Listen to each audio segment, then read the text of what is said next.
Right, I seem to have video head on board for some reason these days, because I just want to do another video about astrology, basically, in a nutshell.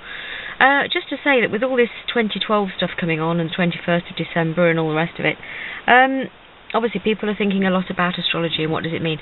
Just a couple of things. One thing I'd just like to say is that astrology cannot predict the future at all.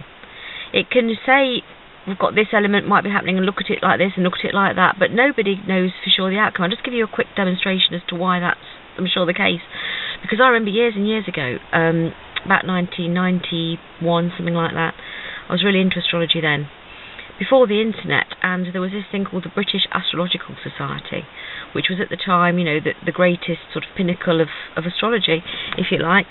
And I remember reading their magazine, or their sort of, wasn't a magazine, it was sort of like you had to be a member, and then you got the booklet sort of thing. And there was a big article in there about who was going to win a presidential election in America. I can't remember now who it was.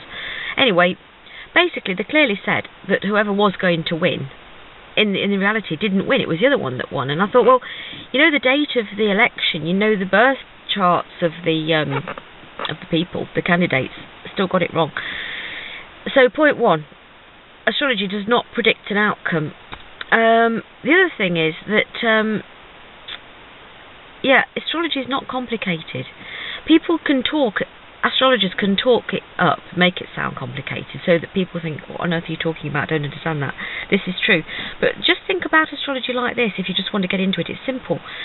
Think of the planets as flavours, and think of the signs as flavours, and then the houses. Now the planet, say one is, say you've got Mars, and you think that Mars is like chili. Mars is hot, like chili pepper. And then you've got mingled with Venus, which is sweet.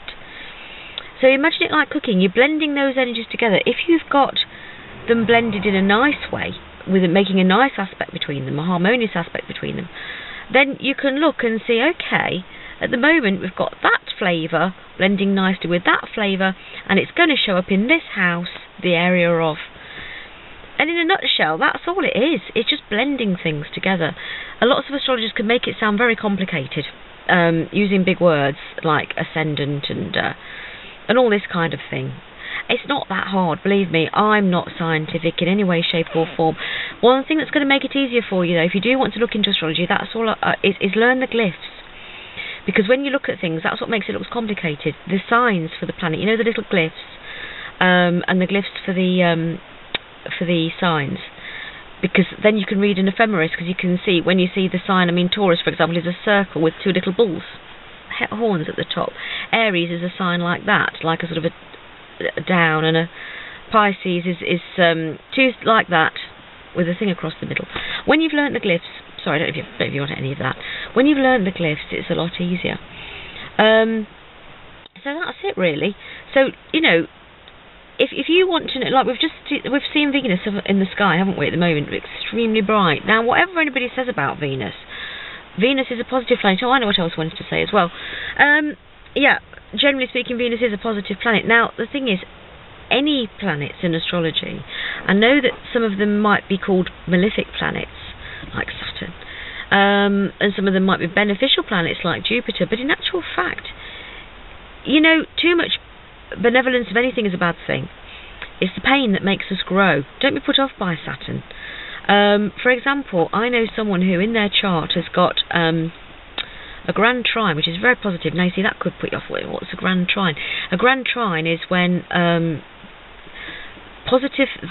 three planets in his chart make harmonious angles to each other. 120. 3 120s makes a triangle. That is called grand trine. Three harmonious things. It flows very easily in Earth. All the planets are in Earth signs. It's practical. He is so practical. He's a Taurus. You wouldn't believe it. He can do anything. He sets his hand to do. From building conservatories to playing the guitar to anything, he puts his hand to do. If it's to do with practicalities, he can do it. But you know what? Because he can do it like falling off a log, there's no strife in him to learn how to do it. And you can waste your talents. I'm not saying he does, but you can waste your talents that way. Whereas people who have to strive for stuff, often are the ones that achieve. So there's nothing bad in astrology, there's nothing good. It's just a question of awareness and interpretation. So that's it, basically. So, yeah, go for it with astrology. I'm not scientific. If I can learn it, anyone can. You've just got to really want to. And then you will learn what all the planets mean, what the signs mean, and learn how to integrate them. And as I say, it's just like flavours. You've got the flavour of that planet mingled with the flavour of that sign. How's it going to manifest? For example, I have got Mars in Leo. Mars, quite fiery, quite go ahead, let's do it, action-packed planet. Leo, ruler, the king, da-da-da-da, Leo, the lion, the whole shebang. So, in actual fact, it's in the 5th house, creative. Now, I've got my own business, and I have to watch myself. I mean, I'm not bossy. I don't say, do that, do this. Not at all. But I do say, would you mind just doing that? Could you do this, please? I think I could be a bit bossy. So what I'm saying is, but it's the energy of how those things. For example, I know someone else who's got Mars in Pisces. So some planets are what they call exalted in those signs, and some planets don't do great in those signs. Now, Mars in Pisces doesn't do terribly well as a rule, because Pisces is a very watery sign. Mars doesn't do too well in it, and he's probably, I won't go into his story, but there's a lesson to be learned from everything. Every cloud's got a silver lining. There's nothing good or bad in astrology, and the areas where you are lacking, or should we say lacking in inverted commas, struggling, don't do it so well. They're often the areas that you can excel in. I mean, for example, I've got Chiron. Chiron's a fantastic planet in the 3rd house, communication. I think I waffle all the time. I don't think I can get my point across. But maybe I can, because where Chiron is where we think we're not doing the job, but we are. So anyway, look into astrology if you're pulled towards it. Don't be put off by long words and complicatedness. It's simple. If I can understand it, anybody can. Start with the moon. The moon is where you really are. Anyway, I'm going to stop now because I've probably waffled for long enough, but I'm on an astrology roll, so I hope you've enjoyed this. Have a nice day. Thanks then. Bye.